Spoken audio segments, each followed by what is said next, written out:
In this video, I'm going to discuss why creation is finished is the only understanding that you need to manifest all your desires. To me, it's one of those all-encompassing concepts that cover almost all other ages ones and effectively removes some of the mental barriers with regards to what's possible. And by that, I mean all things are possible.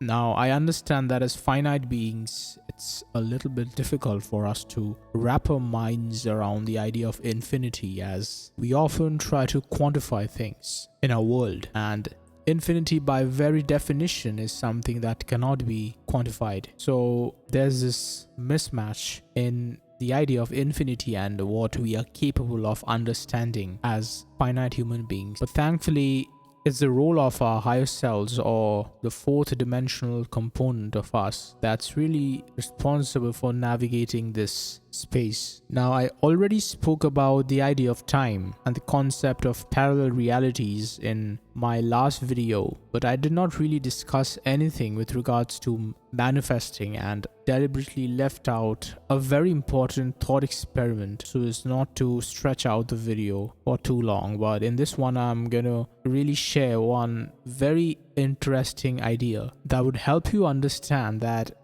this sequenced manner in which we experience reality and label this as time is only something that happens in an attempt to trivialize our experience. So at a fundamental level, everything simultaneously exists on top of one another, like a deck of cards, as I said earlier. But then linearity has its own role to play so as not to overwhelm us with all of these possibilities and create chaos.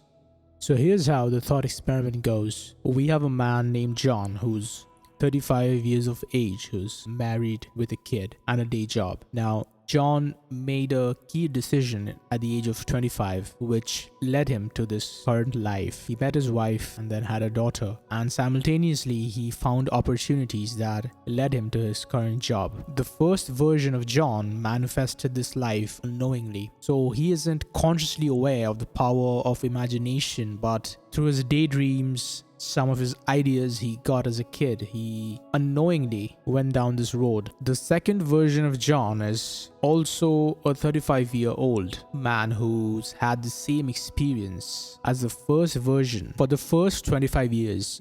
Remember, I just said that the first version of John took a key decision at 25 years of age. So the first 25 years of these two versions are the exact same, except the second version of John stumbled upon the idea of consciously manifesting his reality and learned to use the power of his own imagination. And so he veered off the route the first version of John took after the age of 25, and he became a successful musician. The third version of John also shares the first 25 years of experience with the first two versions, but then he became a pilot after 25. And so all these three versions are 35 years of age, but in different places in life. Now, this one is a simplified example where everyone branched off into their own local realities after the age of 25. So you can imagine in a timeline that the 25, the point representing year 25 is a node, and it forks off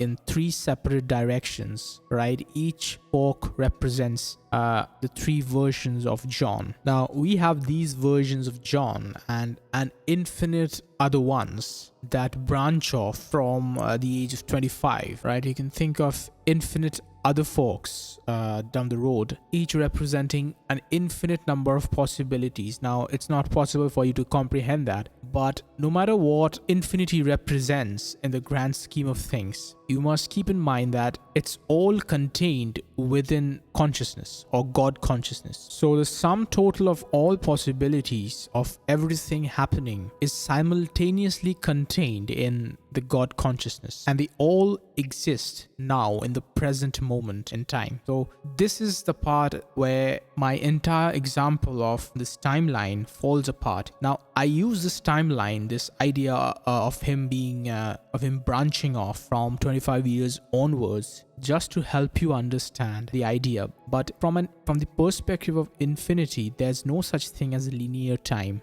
So this sequenced manner in which his life unfolded, of him consciously manifesting his life, from second version onwards, right? This key moment of all their lives is just one artificial node that I use as an example. Every single moment of John's life can be a node. So let's say the 5-year-old versions of John could also deviate into different timelines, and then from those individual points you can create an infinite number of branches, and so on and so forth. So you see that if you were to really visualize the entire complicated nature, it would be like drawing, it would be like scribbling on a piece of paper. It's just too complicated, and in fact, since the possibilities are endless, if I were to cover all possibilities, it would fill out the entire sheet of paper and it would appear as black. So let's start with a white paper, and you start scribbling and you start drawing these little branches where from individual points you start branching off, and a bit like a pruned branch of a tree, right? But it's infinitely complicated. So from every single point you start plotting, you start extending those lines, and so the ultimate representation is of the graph on the piece of paper would be that you could pretty much travel from any point to another point without subscribing to the linearity of time. But John 1 is only limited in his lack of awareness in his own infinite nature. So you can sort of lock Mark 1 in his own predestined timeline, but not because there's inherently anything limited in the nature of how John 1 was created. He's unable to acknowledge his own divinity. And so people in our daily lives who are stuck in their own loops ever since they were a kid, or they weren't able to escape their own quote-unquote fate, so to speak, are people who belong to this category, who take too much feedback from the environment and are unwilling to accept something that is beyond their understanding of the 5 senses. From John 2 onwards, you can say that all versions are virtually the same, in the sense that they all chose their destiny. You must keep in mind that all these versions of John are part of the same God, so they are one. It's just that these different versions are states of the existence of the same God, so you mustn't confuse parallel as disjoint. So while these different versions of John are independent of one another, they are all part of the same God. Now, if I were to go even a step further, every single moment of John in any single timeline, let's take the second timeline for example, where every single instance of that timeline that unfolds in a linear fashion or in a seemingly linear fashion is only artificial in the idea of three-dimensional reality. At the fundamental level of consciousness, these instances of John, even in his own local timeline, is independent of one another and can be traveled in any order he likes, as long as he's sufficiently aware of the next destination state. So in this example, I gave you these 3 different timelines,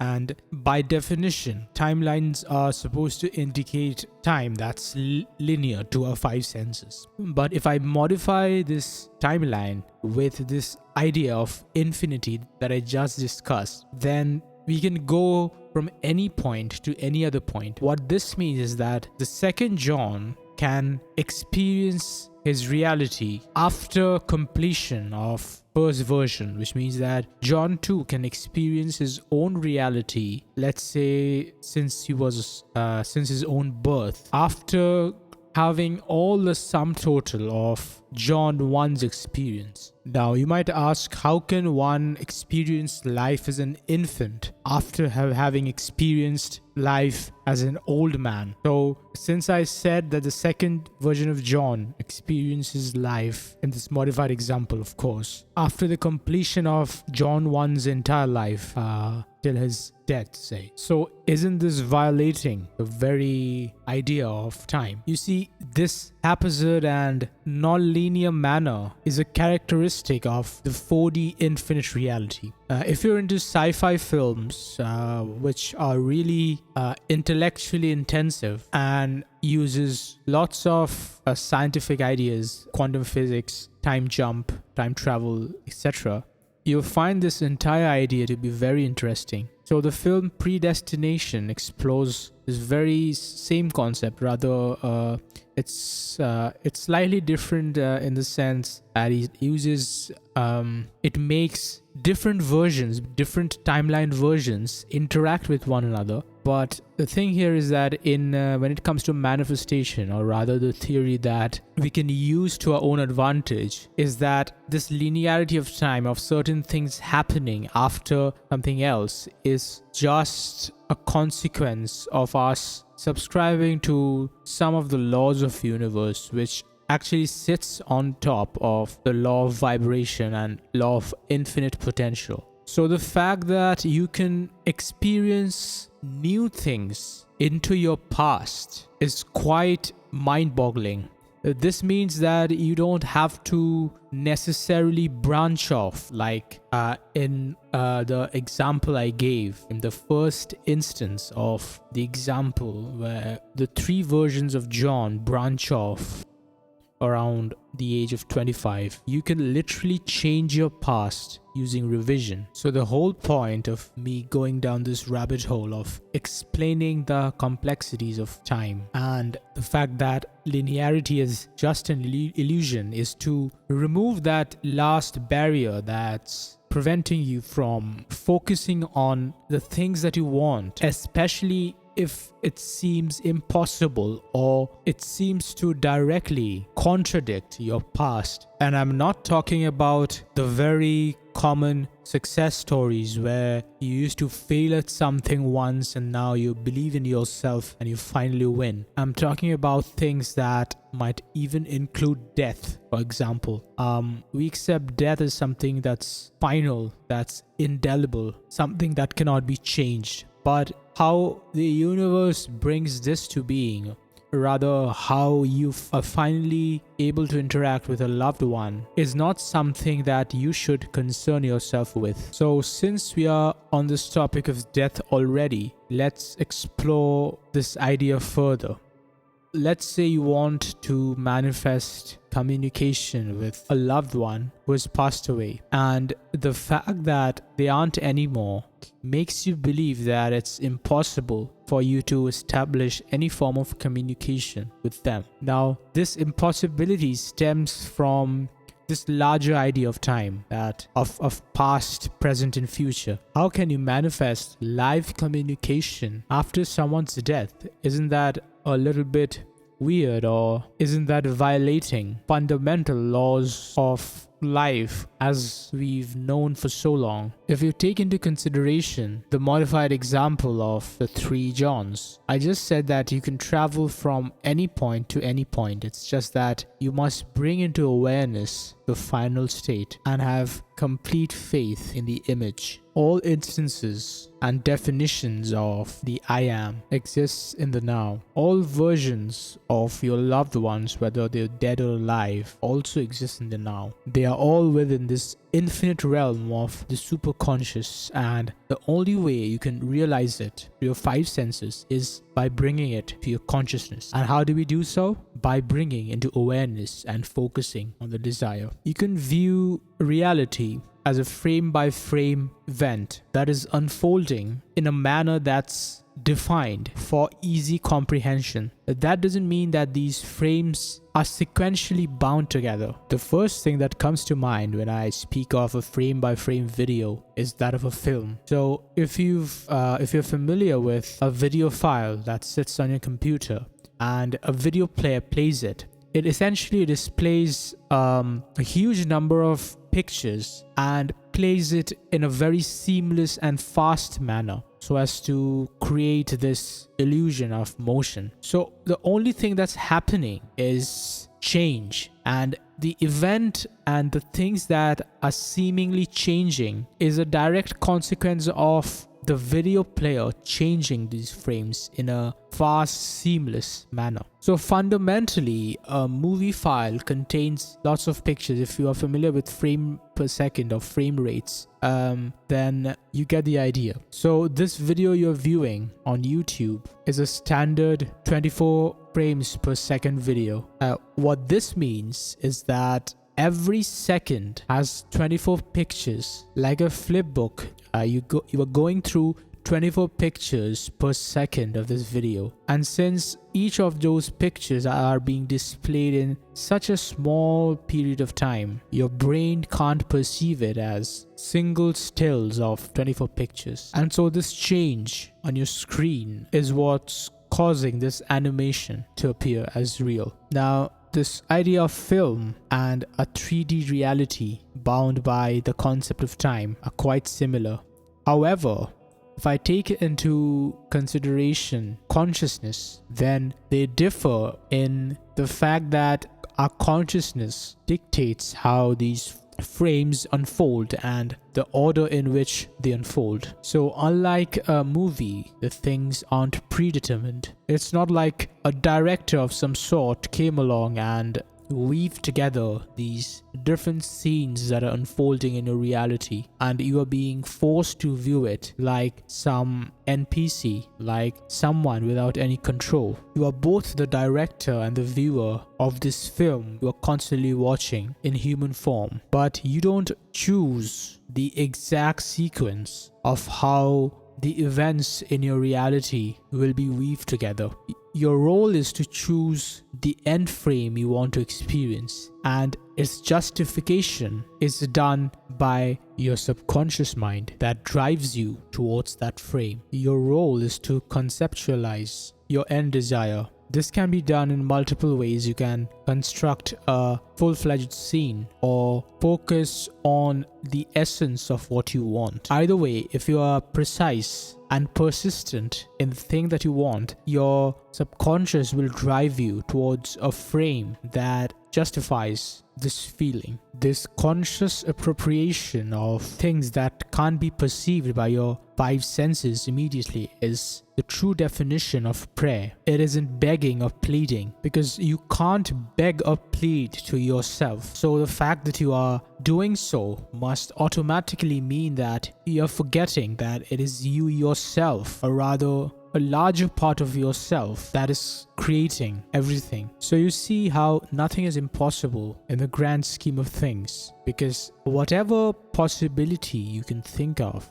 is present in superconscious. So there are different levels to this. You might think that maybe that $1 million is now possible with imagination, but communicating with someone you lost a long time ago is not. Maybe that's still out of reach. I repeat, nothing is truly impossible. You mustn't think of talking to a loved one after their demise, because the moment you use that clause, you are thinking from the 3D perspective, and you are subconsciously trying to understand, trying to convince yourself logically how this entire thing will be brought into being. So manifestation is a combination of three things: acknowledgement of one's God self, that there are infinite possibilities and nothing is out of our reach. The second thing is a clear imagination, a clear conceptualization of an end desire, either through a clear-cut, vivid scene that makes sense to the logical mind. And I'm talking about only the end state, not the process, so don't confuse it. You can either